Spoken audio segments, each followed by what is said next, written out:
Carter. Yeah, Good to have you on here, Chris. He's not interested in the next stage at all.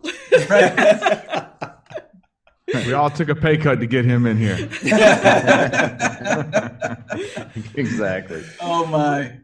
Well, it's been quite a while since we've been able to get on here together. I think we're doing this like once every 2 months. And Chris, you're the new guy on the block. So does everybody know Chris? Do you all know Chris? Yes. More or less. Yeah, we do. All right. Because I know Chris knows Chris. Yes, I know myself. More by reputation, really, than anything else. But I've done, like a number of us have talked to each other extensively. Yeah. Either, in interviews or something like that. So, yeah. Well, cool. Well, hey, guys, what are we going to talk about? Guys and gals. Thank you. And Berlin couldn't be on with us. Karina could not make it tonight either, but they are part of the group, and we're excited to have them as part of the group. But Berlin, I think, got snowed in. Karina had some family things to deal with. So anyway, we just bless each one of them. But we're here. So what are we going to talk about, guys and gals? Well, I have this idea. I just thought it'd be a great time to start a network marketing pyramid scheme. So I've got this great opportunity I want to talk to all of you about. Great timing. Okay, so now we talked about what we didn't want to talk about, which was the coronavirus. But I think there's significance, though, in moving into the next stage where there's not going to be the coronavirus. Very good. We're about to have this, event here in Colorado Springs with Restoration of All Things. And it's cool because basically everybody who is coming to this thing, for the most part, they're like way beyond this coronavirus stuff slowing anybody down. So it's been good to deal with these people because they're like, yeah, we're coming one way or another. We're going to get there. And so anyway, it's going to happen. And even if they bring the numbers down to 10 per gathering, that'll be just enough for us to get the speakers in here, and we'll do it live stream anyway. Nice. So I'm curious, are you guys getting affected by this at all? Oh, yeah. Yeah, I am. All my kids are home. All my kids are home maybe for the rest of the year. School year is what is on the rumor mill. Yeah. Wow. We got a month. Yeah. Yeah. My daughter. That is, man, as a school teacher, I'm home right now. So wow. I know I'm. So we could have started earlier. I know. I realize that now. I did have to report today, but yeah, I'm home for the foreseeable future. Yeah. Awesome. That is. Like all of my son's soccer season is canceled. It was like all sports seasons are just canceled, not even looking to pick them back up. So it's a huge impact. Okay, so what the world does need is a next age view of this whole thing. Seriously. It is the hot topic right now. So what is the next age view? And I'll just say, be careful that you don't put yourself in a box that you have to start trying to climb out of later. Because I've been trying to be careful about it because currently, I will say just currently, it's like the stats on this whole thing are just absolutely blown out of proportion. The news report this morning on the New York Times, I think it was 63 dead. Now, I don't make light of those that have passed. That's not the point. But 63 dead because of the coronavirus. And it's like there have been 16,000 deaths this year from the flu. And they're making this massive big deal about 63 deaths. And like Chris, you shared a week or two ago that you get 52 people die every day from tripping. It's like, what in the world is going on with people? That's actually physically tripping. Don't think the tripping was a different kind of tripping. Oh, yes, exactly. Yeah. Not the fun kind, huh? No, yes, like tripping and falling on your face. You trip. Yeah. Yeah, the number would be bigger if you combine those two. People die tripping. I think Gil, it is a good question on what are our thoughts on why it's been so the response has been so significant. I would say I honestly hesitate to say overblown because I think there is a lot of fear of the unknown. There's some newness to it, But why do we think the response has been so significant? I mean, there's conspiracies amok, right? I mean, everywhere. Yeah. But seriously, Well, what are your About it. I mean, guys', that's all we know is conspiracy. You know what I'm saying? Because we don't know anything, and the rest of it's just speculation and fear of the unknown because we don't know. right? And that's the Right. scary part. There is fear in the unknown, so that's why we are people of faith, Yeah. and we don't really give in to these speculations, which how appealing or how enticing they may want to. You can go down all the different rabbit holes and what's going on and what they're trying to do. It is scary, you know what I'm saying? But that's why we're people of faith, and we're not moved on what's going on in the world and our government. We serve a different king, and his kingdom is different. We operate in that, so we're supposed to be people who really shine at this in these times. This is where our faith is tested. It really proves what we believe in Right. times like these. It's not when everything is going good. It's when the world is in panic. It's when we as believers shine because we have a foundation and a truth that's out of this world, and when we're not moved by the seasons and situations of this, whatever's going on. And I think the cool thing is that we get to rise above it and see it from a heavenly perspective. And that shifts everything because this didn't take Father by surprise. And he is going to use it for awesome, good and great and awesome things. So I'm excited to see what's on the other side. I think everything, there's a lot of uncertainty right now that's hard to live with. Yeah, and even if this is something that's conjured up by some group somewhere, that believing when the word says that all things work for the good of those who love the Lord, that there is something that is good that's going to come out of this. So anyway, I didn't know if any of you had any spectacular news or insight on this whole thing or not, but I was also curious, Michael, how is it over there in Hawaii? Are they going as crazy over there? There's the occasional crazy-eyed person clutching a giant thing of toilet paper, walking around. Do you guys still have toilet We paper are- over there? Wow, you're doing I don't better know than where us. they found it. We're all making jokes about it, but similarly, they're closing stuff down. And I've noticed just in live streaming, and my world is kind of small right now. I have a little one that kind of keeps us either at home or working or going live, but I've noticed there's like an increased desire for leadership. So all of the people who engage online and who are speaking with people like us, it gives you an added amount of responsibility because now like churches are closing down and it's just the fear factor. And of course there's something deeper going on. We just don't really know exactly what it is yet. Yeah, exactly. So, but did I hear you say, though, that you guys do have toilet paper over there? Because I'm still looking. We have baby wipes. Oh, those work. All I can tell you is this: there's paper towels everywhere. And if you take a roll of paper towels and cut it in half, it's exactly the same size as a roll of toilet paper. You're going to kill your piping. Here's the deal. You Just a little can't put Tupper on the that back down end. the toilet drain there. But I will say this: if anybody owns stock in bidets, you're about to do really well. Oh, yeah. Yeah. Our daughter went into a Home Depot or something, but that was the thing that they had at the front for everybody is the bidets. Yeah, that's gonna be the next big thing. I don't think that's part of the next-agers. No, definitely not. Well, it's part of the French next-agers. It's the European next-agers. That's I what. thought you were going to say part of the fringe. Hey, no, Gil, I'll say this is what I was just talking to Melissa about because, again, it's I don't know as much of a life disruption as it is a life pause. Yeah.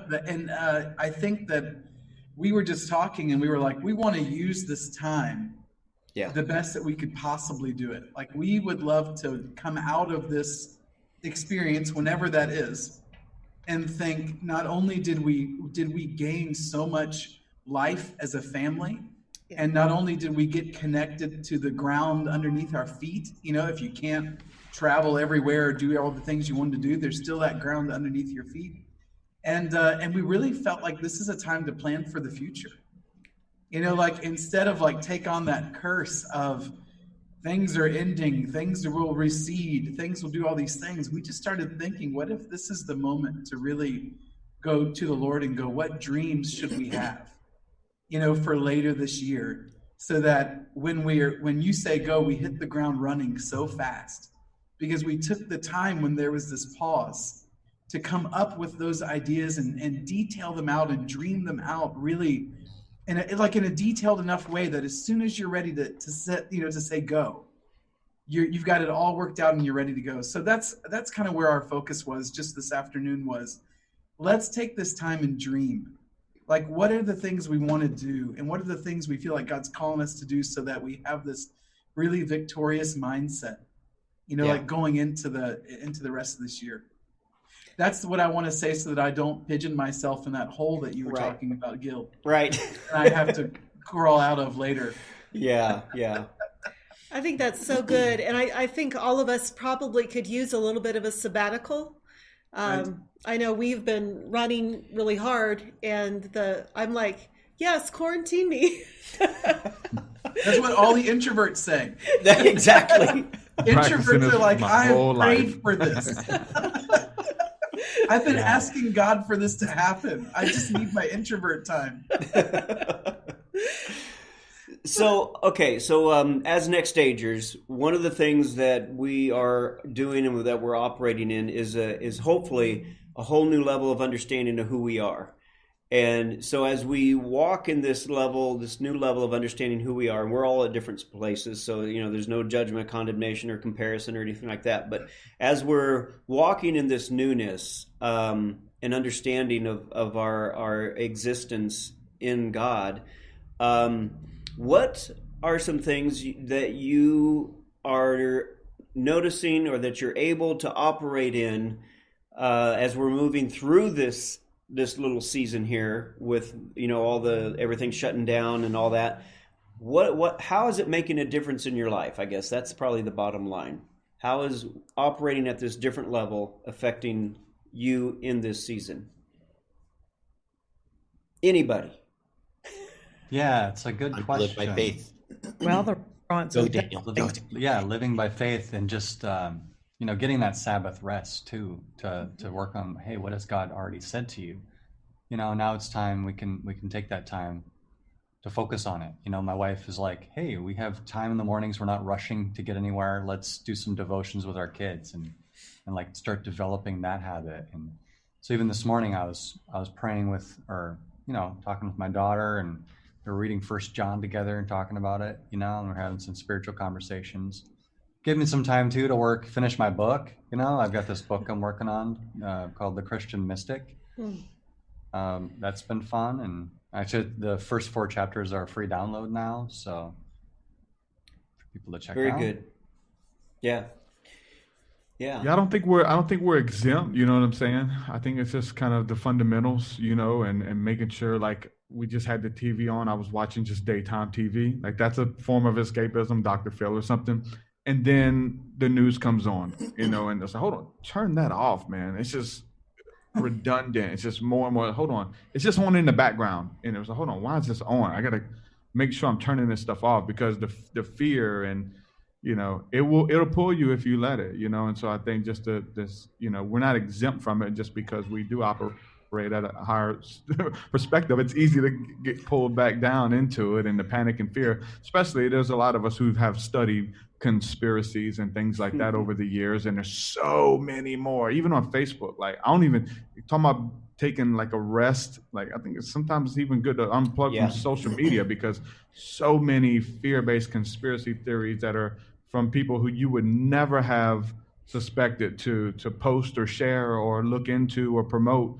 It's all over my feed from all walks of life, from people you would never think, of what's going on in the government and what they know and where we're headed. And, and they're all conspiracies. We don't know, you know what I'm saying? And so again, just not getting pulled into that.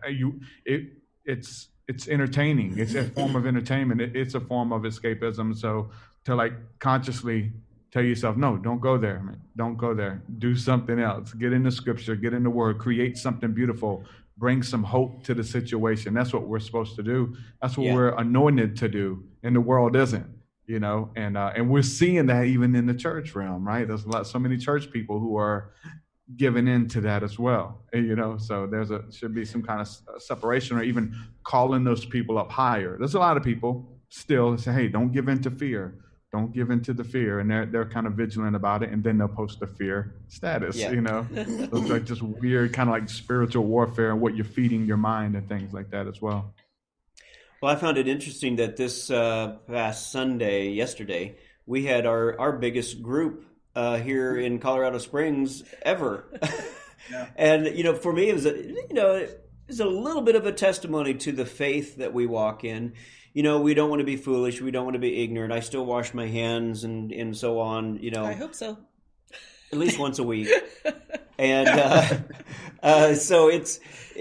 but at the same time, really, really contending with the faith that perfect love will cast out all fear. And that I do not want to be seen as somebody who's walking in fear. I myself don't want to be walking in fear.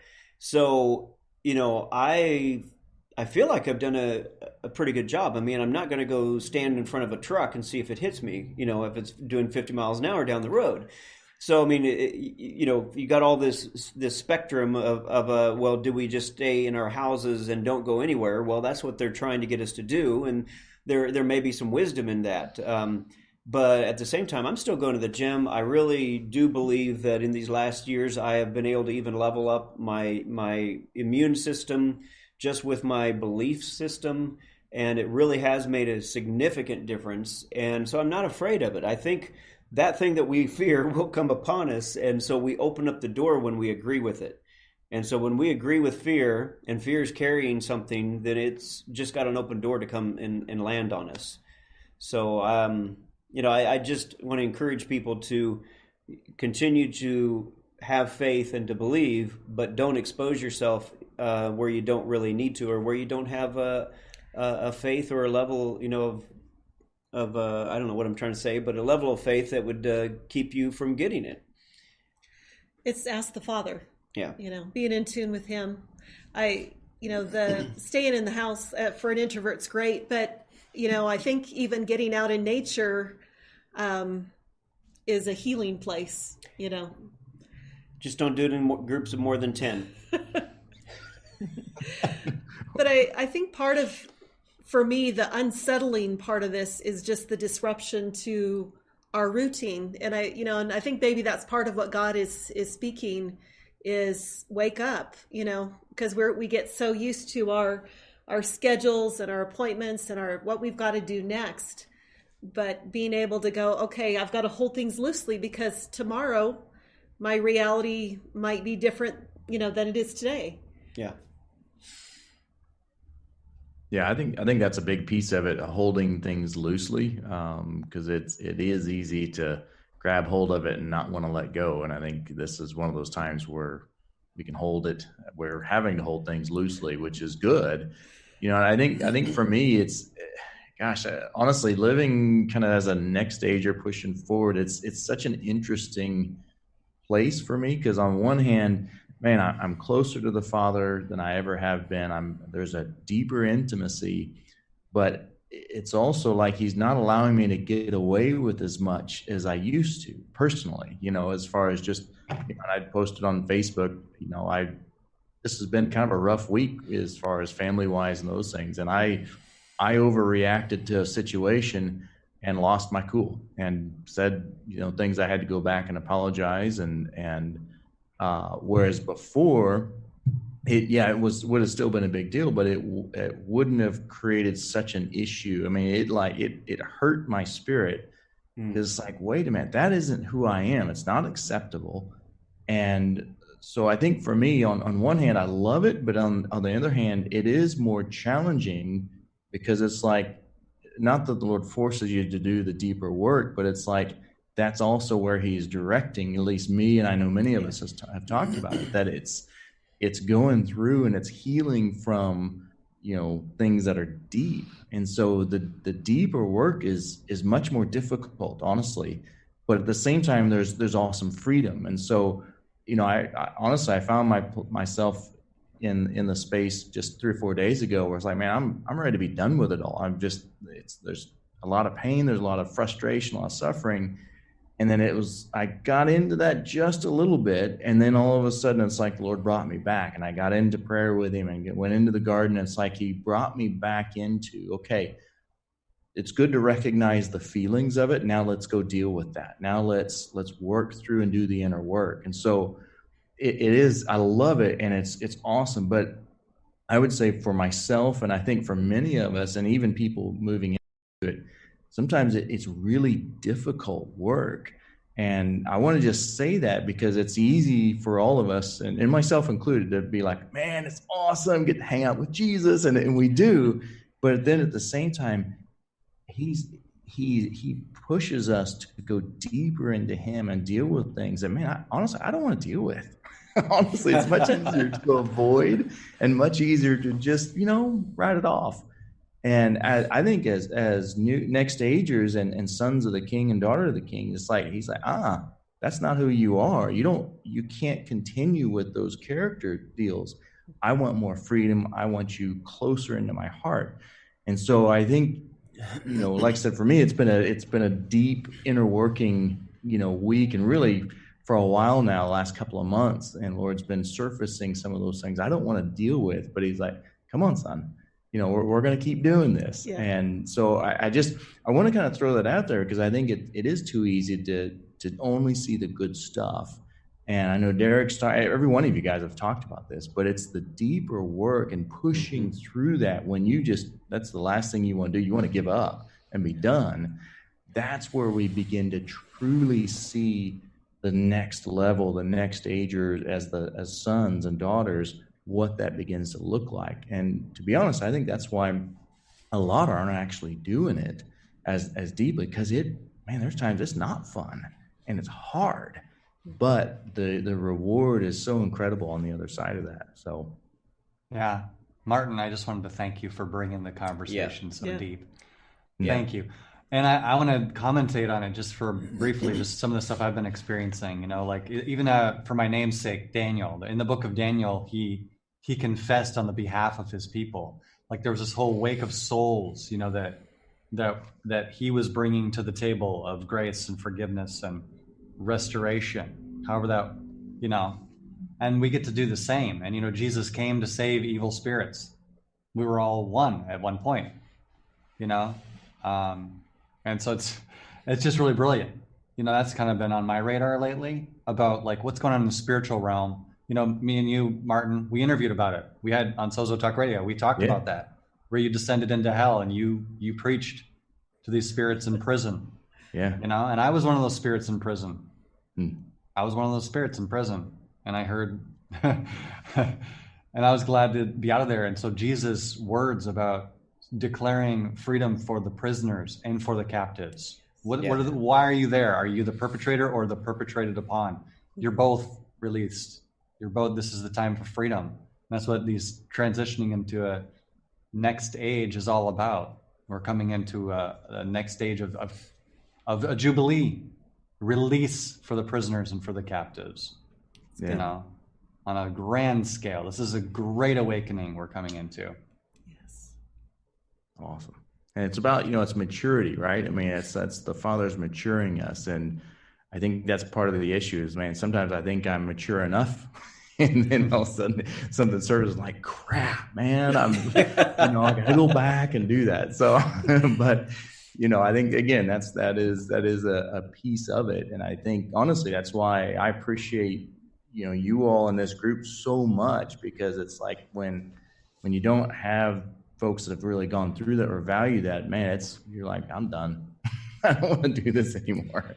And it's good. It's awesome to have the encouragement. Like for me, I got to meet, Derek in person, last week, I guess it was. And that was a blessing. I mean, it was such an encouragement. And I know whenever I got to meet Gil and Adina, it was just, man, it's just refreshing, and I think that's a huge piece of this as we come together. It's not only in the good, but it's also in the depths and the darkness of it, which is important to walk through that. Sometimes just hand in hand, and others it's, hey, I've been there let me show you how to walk through it in honor. And even when we don't do it in honor, come to pick one another up and move forward with it. So I think that's a huge piece of it. It is. Yeah. Martin, those things hardly ever happen to me. And no, but seriously. That's why I'm here. I'm just here to learn. I'm just here to learn. Just help me along. No, but honestly, they happen all the time, and always at different levels. But and one of the things I guess I look at is if I'm in my right frame of mind thinking about it correctly, then I will see it as the challenge or the exposure of the thing that got triggered in me, and then I know what I need to take to the Lord again. And so, for me, and I get a lot of exposure. My wife helps out. She, honey, do you know? But all of this is the opportunity. Seriously, it's the opportunity to grow even further and deeper. And we do things sometimes that has consequences, not just on ourselves, but also on those around us. And and that's where then the enemy wants to come in and start, bringing on the guilt and the shame and the condemnation. But I just, I think we could all say we're all there. We've all done it. It doesn't make it right, but it's the challenge that takes you to the next level. Right. Absolutely. Cool. I want to say something. Yeah. Go ahead, Karen. One of the things that I've been seeing a lot is out of all of this is it's a judgment. You're just seeing people pack on all these little things on Facebook about scripture and the judgment and all that. And so let's go with that. Okay. And in that, so while it's all going on, also wavering. There's a lot of Christians that are saying, don't get fear, don't get, scared. But at the same time, out of the other side of their mouth, they're saying this is a judgment. And I've been noticing that a lot. And so to me, like, where are you standing? It's awakening to see where you're at. Are you wavering on this?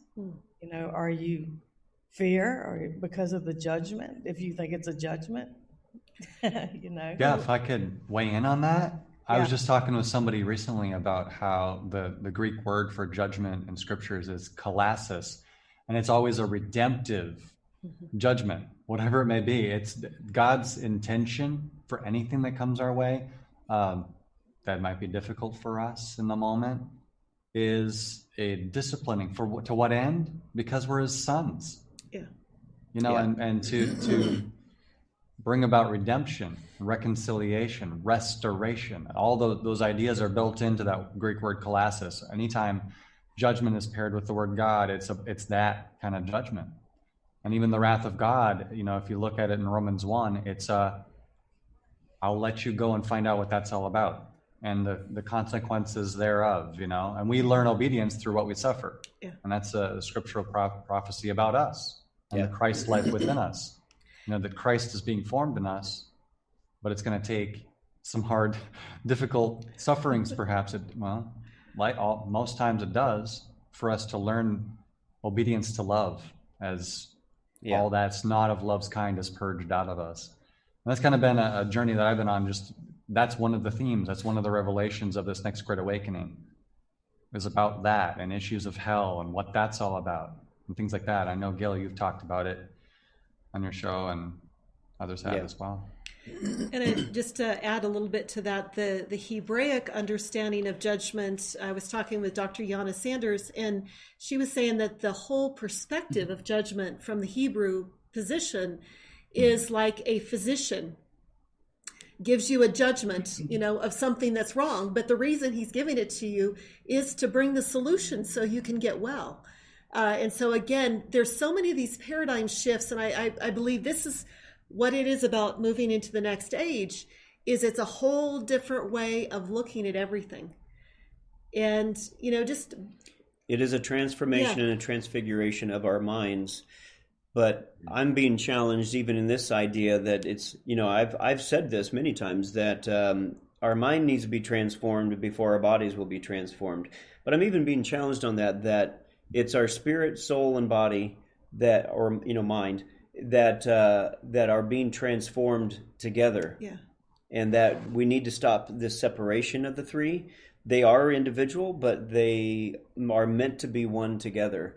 And I don't have answers for it yet, but the Father's bringing more and more revelation in that area. So I think we have a lot to learn in this area of just understanding this. But back to your thing, Daniel, with the word in Greek, the word in Hebrew, I think you would, I've shared this with you already, I think, but I know I've shared it several times on different shows, but the word judge in Hebrew is Dan. So, but anyway, those Hebrew letters that make up the word Dan are the Dalet, which is the door, the sign of the door, and then the Nun, which is the sign to life. So it's the door to life.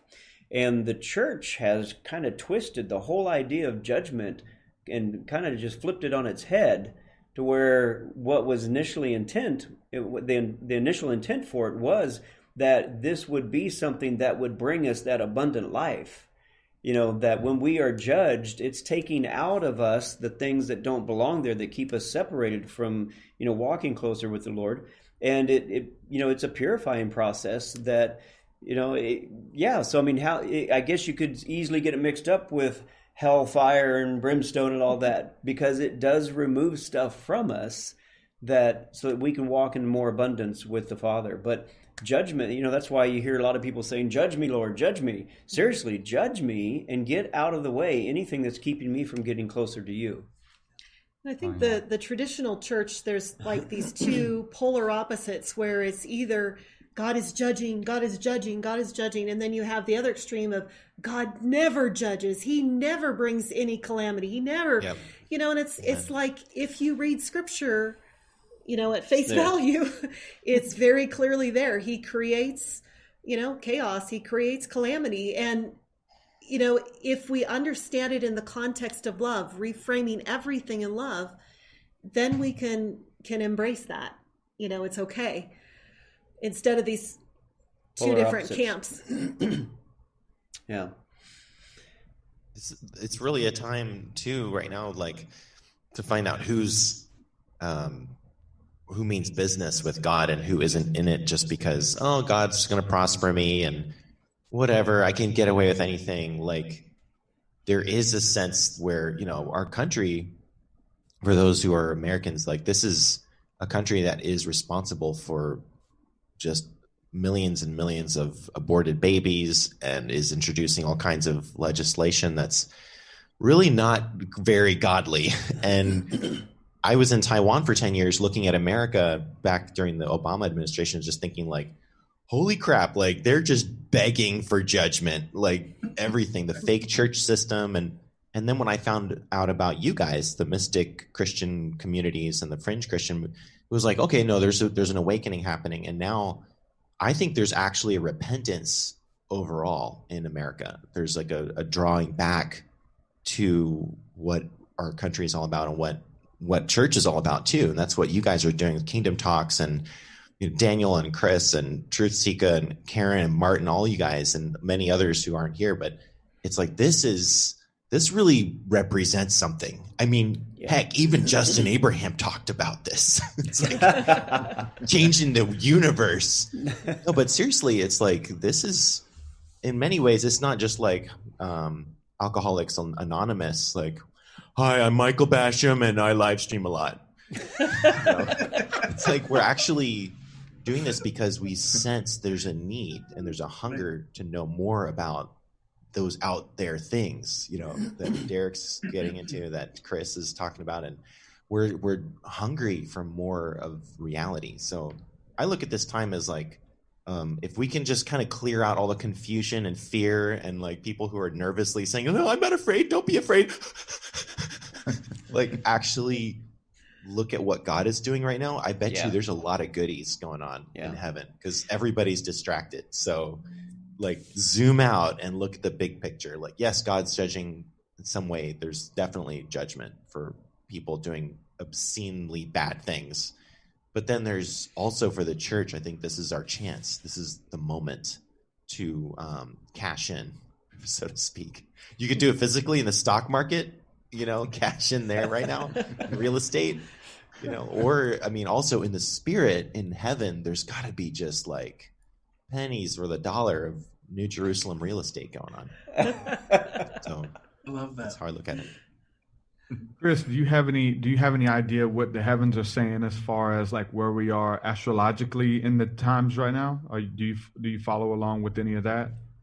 I do. I have it, like this is probably true to me in general, that I have it in a large general sense more than in a micro specific sense.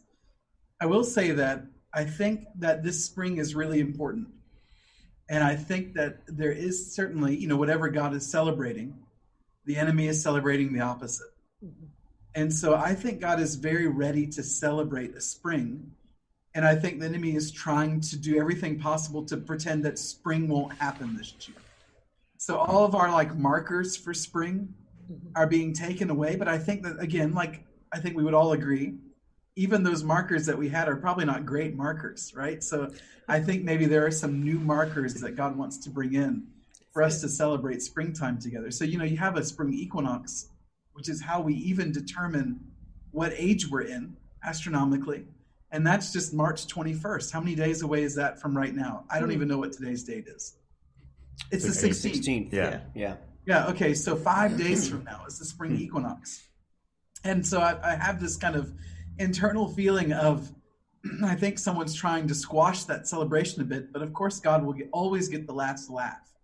Because instead of it being spring as we've always known it, God will allow us to move into spring in a way that we've never known it. So just in dealing with that part of the equinox, I think is important. And then in another general sense there, Derek, I was just talking to a group about this, not this past weekend, this past weekend and the one before it, that regardless of what anyone thinks about the end times, and I never really go into any kind of eschatology because I always feel like I'm going to alienate half the people in the room no matter what I say. So if I go, it's all going to be good and just keep getting better, then I alienate half the room. And then if I go, it's going to go straight to hell in a handbasket, you better get a crash helmet and some safety goggles, a rifle, and 6 months of food.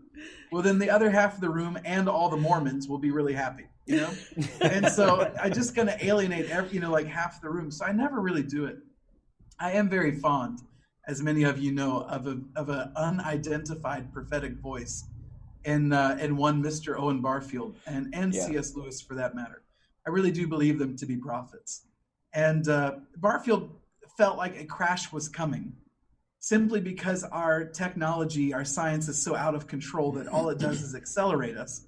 And if you just hit the accelerator forever, eventually you crash the car. But that there would be a really good thing that would come out of that crash, and that would be these people that are sensing more than just the objectified world around them, that are sensing some spiritual life within. They would rise up in that moment and say, I think I have something to offer, so that now as we go forward we'll do it in the right way. And alongside with that, I think if anytime something like this happens and the institutions that we trust in are shaken, oftentimes those are institutions that were built by mankind, completely out of touch with heaven and completely out of touch with nature, for that matter. Nothing's harmonious with it at all. And so those institutions, like whether they're banks or the medicine or the grocery store, whatever it is, or the toilet paper for that matter, all of those institutions, they start to shake, and the world will say it's a disaster. And disaster literally means the stars are against us. And I think to a degree, they're right. Maybe the stars, but I don't think the stars are against people. I think the stars are against institutions that mankind has built completely out of sync with the Father and with nature as a whole. And so the stars may be against those institutions that are holding us all back. But the stars are certainly not against us, because God created these heavenly beings, these spiritual beings that, of course, we look up at today and think flaming balls of gas millions of miles away or light years away. But none of our ancestors saw that. All of our ancestors, including Jesus, saw spiritual beings that God had created. It's like this picture of God's city or the angelic world. And so when the world is saying the stars are against us, I feel like saying, heck no, the stars are for me. Like, that's why I'm planning for the future. Because the stars, it's not a disaster. It's a disaster for an institution, astronomically speaking, but maybe not a disaster for a human being that's being called up into the image of God. So in a really large, grand astronomical sense, that's probably as far as I would go. Is just, I think spring is really important, Derek, and I think it's really important this year. Maybe because it has something to do with the transition of the age, and we mark the ages based on the spring equinoxes. Here we are in this next age, gathering online. 30 more seconds and I'm done talking for this whole time, I promise. No. There is such an increase in the ease of people taking on next age ideas. It brings me to tears when I think about it. I've had again, talking about these things 5 years ago was hard. Talking about it 2 years ago was hard. Talking about it last year was hard. This year, it's like no matter what a person's background is, they are ready to experience life in more than one plane. They're ready to open the eyes of their heart. They're ready to see into the heavens. They're ready to recognize that we're in a transition between the ages. And so many of them are ready to take on that wild proposition of experiencing a commission for the next age and a whole new spiritual life and practice as well. And that's like, you can't explain that because none of us are doing anything different. It's the people that are different. And it's just because the time itself is moving forward. So if spring is like we're all going to pretend like all of our spring markers aren't going to happen this year, that makes me think it's because God is really after this spring. And in particular, after this spring equinox. Make of that what you will, Derek. That's about all I got. Yeah, so, new life is big, or a new way at doing life, if you will. Yeah. So changing the topic just a little bit, Chris, I have another question for you, and I'm probably Johnny come lately because I'm looking at the dates on these things, and they're dated December 19th. 3 different articles I'm looking at, and all of them, their headline is 100 stars mysteriously disappear. Have you heard this before? I saw the headline. I just didn't read it. Okay. Yeah, because it's in Popular Magazine, Air and Space, Science Almanac, and they're all repeating, talking about how 100 stars that have been observed for centuries have disappeared. So I didn't know if you knew anything about that. Did you do that? No, that was not me. I did not flip the switch by accident. I do turn off the wireless router every night before we go to bed. So I don't know. Maybe that has something to do with it. Well, I think Michael did it. He went and hid just as I said that. I think that he must have been. He tried to get out. Oh, there he's back. There he is. I'm just going to pass the baby to the babysitter that just came here. So I'll be right back, guys. Temporal distortion. Just a second. Yes. Yeah, that's pretty cool how you just blend right into the background there. The babysitter's going swimming on the beach. Yeah. Cool. I will bring up something else astrologically that I found to be significant, and because I got it from an independent other source that it just kind of coalesced. And I had this dream where I'm looking in this notebook just before this guy contacted me about it. I'm looking at these notes and I'm reading something I'd written about it. These 2 neutron stars that spun together and collided and created like this black hole type of thing. And what I feel that it means is like the beginning of the harvest. The beginning of the harvest, there's some significance to that because the way I understand it is like they're returning to the Father through this union that happened through these 2 neutron stars. I mean, this is a big deal. These were some old souls, these neutron stars. And when what it created, tons of gold it created, and lots of other things. But yeah, that's something you could look into. Just look that up and see what the Lord tells you about that. Well, I have to say that I'm going to begin digging a little bit further back into, what was it, September 23 of 2017, when the stars kind of lined up and there was a big to-do about all that. And it was real. I'm actually going to go back and look at that because I know, Chris, you had mentioned that really wasn't quite as big of a thing as everybody made it up to be, but it is a thing. Which one in particular? September 23rd, 2017, where the stars had aligned, the planets had aligned. No, that was a big deal. That was actually pretty rare. It was the blood moons that actually weren't very rare. Okay. So anyway, I'm going to be going back to look at that because someone else was sharing something that I heard recently, and it really sparked my interest. Not that it was anything, the end of the world coming or anything like that, but more that it was signifying this shift into our awareness of mature sons. And anyway, just really powerful stuff that I want to go back and look at because, again, just another sign that God has given to us in the skies, shifting our awareness to the fact that we are meant to, and I believe it's as a human race, not just as Christians, but as a human race, that we are leveling up into a new place where we will step into a greater level of love and understanding. And I'm just excited about the whole thing. And I kind of want to go off on into the really deep end. How much time do we have? We got a few minutes. We got about 15 minutes. So, and Daniel, this is regarding you and what you did. You called me and we talked a little bit. I don't want to go off too deep, and I want to be really careful. But I love this idea, and Adina, you even talked about this and shared about this. But that as we are moving further and further into becoming more and more of the mature sons, that there will come a time of a greater consciousness where that we as a whole will and this could be 1,000 years from now. I have no idea, but it just, to me, it makes sense that this is what part of this 1,000 years could be about. That we are stepping into a greater level of understanding and awareness of who we really are, because we are in Christ, we are in God, and that we are one with Him. How does all that work? Because we've been taught to believe these lies that we're not really anything, but yet there's this understanding that we are not separated from God either. So I don't know if you want to share, Daniel, a little bit on it. It was a very interesting conversation, but I don't want to scare people away either. Oh yeah, there's nothing scary about it. It's something Jesus taught on for sure.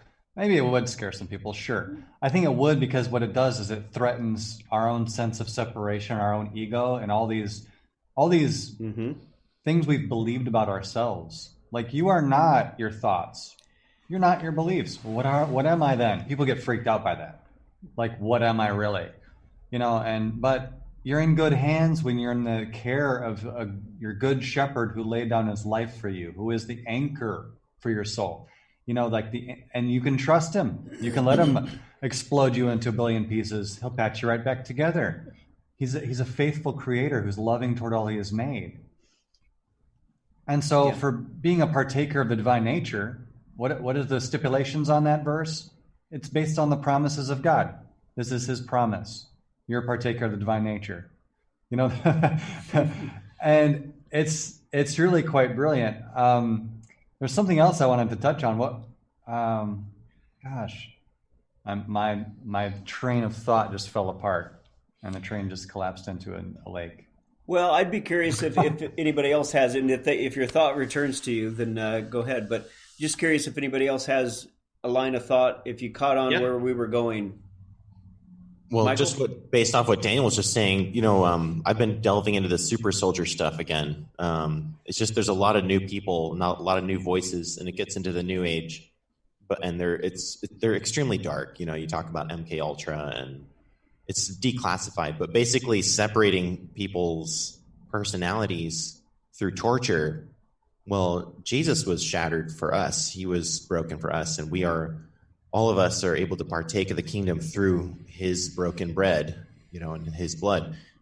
I've been really interested in seeing how the next age community, not new age, but how we can kind of reach out to them a lot more and help those people that have been through those horrible satanic programs to get healing. Yesterday I talked to a guy, his arms were covered with self-harm scratches and cuts, and I didn't have a lot of time to talk to him. I was at work, but I just spoke into him and told him, God loves him and that I'd be praying for him. And he changed within about half an hour. His countenance completely shifted. He told me he didn't believe in God. I was like, you got a cross on your neck. He's like, oh, I stole this I was like, well, okay, I won't call the police, but I just noticed, like, even broken people that we meet on the streets, especially during these end time days, we can actually speak into them and help bring healing. And we can get weird. We can get really spiritually crazy. Like, part of us is in heaven, part of us is here, part of us is on a spaceship with Jesus, part of us is in some other planet.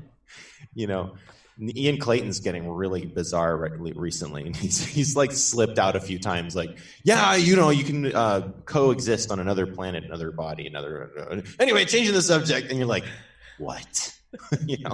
So bringing all this stuff to some of these new age, some super soldier program people. That's one of the targets that I have my New Year's resolution.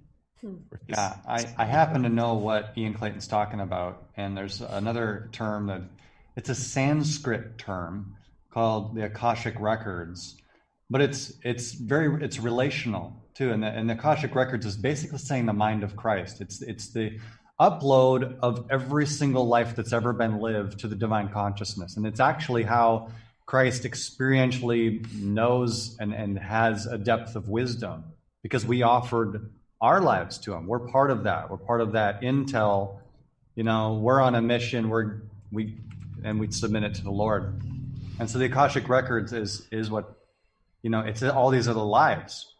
And this is where you get the idea of past lives too, is that the body of Christ is composed of billions and trillions of lives that are interconnected. And ultimately, you can go into the spiritual realm and connect with anybody, anybody that's part of the body, and even minister to those dead parts of his body, the dead cells in his body that the resurrection and the life wants to bring to life, and that he's faithfully always surrounding them with help and with the blood that trying to nourish and coax that soul back to life. And that's the rescue mission. That's what's going on in heaven, is this rescue operation for all the lost and fallen brothers. And even fractals of you, and like the fractals of you, because we're ultimately all part of the one Christ, and so identifying, with that, you kind of get a better picture of what's going on. And what I was going to recommend earlier is Richard Rohr's talk on contemplative prayer, and that is dynamite. He gets into just these ideas that we have of separation, like I'm this other entity and there's God over there. No, you're in Christ. Yeah. And everything is, because all of it was created out of him and exists in him. In him we live and move and have our being, as the scriptures say. Mm-hmm. There's nothing that isn't in him. Even hell exists in him. And it's people's own perspectives and egos that are suffering their own ideas about who they are, and that they haven't relinquished to the love of God. That's what hell's all about. And the Lord personally even spoke to me about that and said, have you considered the curative and restorative qualities of hell? Like, whoa. That's something I don't know. Yeah. Well, we lost Derek. I don't know where he went to. Oh. He might have had to go. Well, we are didn't just pay about him out for of more time. than an hour. What was that? We didn't pay him for more than an hour. Wait, we're getting paid? That was that whole thing about having to, upgrade to get Chris on, Everybody. Apparently Derek had to go. All right. Well, any last things? We got like 5 minutes. Anybody got something they want to share real quick? Go to China. Time for mission work in China. Any crazy people listening, or if you have a crazy nephew or whatever, brother, send him to China. Maybe not today, but get ready. This is a time for China. Pray for China's freedom. It's true. And you can also make money. If you're stuck in your house, you can make money teaching English on like 100 different websites to Chinese, 15 to 20 bucks an hour. Just teach them English and pray for them. They might ask you about Jesus. Well, okay, I can tell you right now, Michael, there's probably going to be half a dozen or more people that are going to be saying, hey, where do I get that job at online? So, Mike, you better have some links ready. Don't laugh, but the main one is called VIP Kids. That's one of the... VIPkids.net.com? something like that. Just go in a search engine. There's like 50 or 100 websites that will just list like the top 20. Apply to a bunch of them.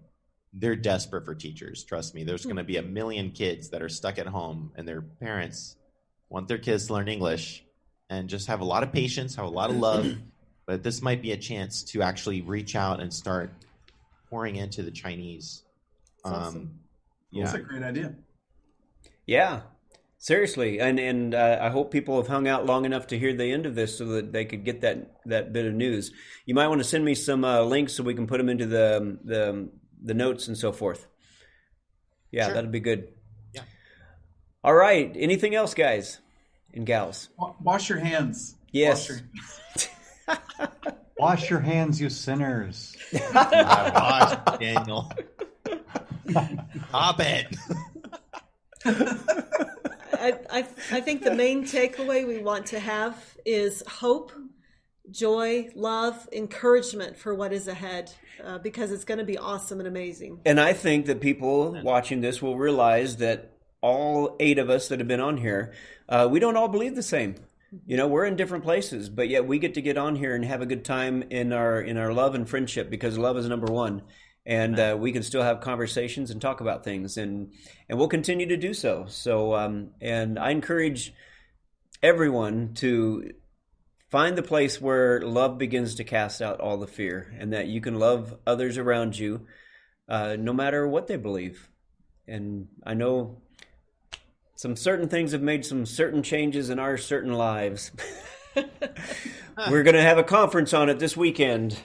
Right. Anyway, restoration of all things. For us, when we adopted that and began to look at it deeply, it really changed us and how we relate to other people. And it's really made a massive difference in our relationship with God, as well as our relationship with people around us. So, all right. Well, guys, thank you so much. And gals, blessings, blessings, blessings. And we will see you all next time. Take care. All righty. All right. Bye-bye.